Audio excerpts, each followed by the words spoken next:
Welcome to Measuring in Fusion 360 in real time with your portable Faro worm. Notice I'm tracking live to where I can go ahead, use the 3mm ball and probe the hole measure requirement.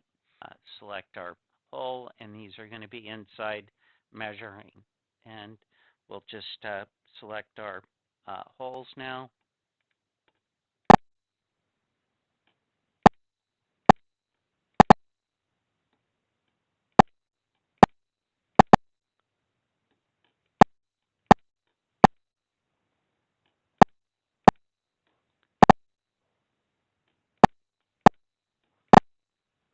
Get this other diameter.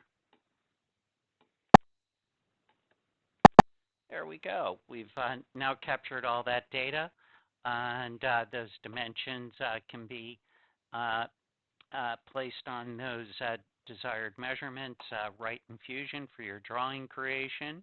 Show it, and there we have all of our measured diameters within tolerance to the calibrated Faro worm.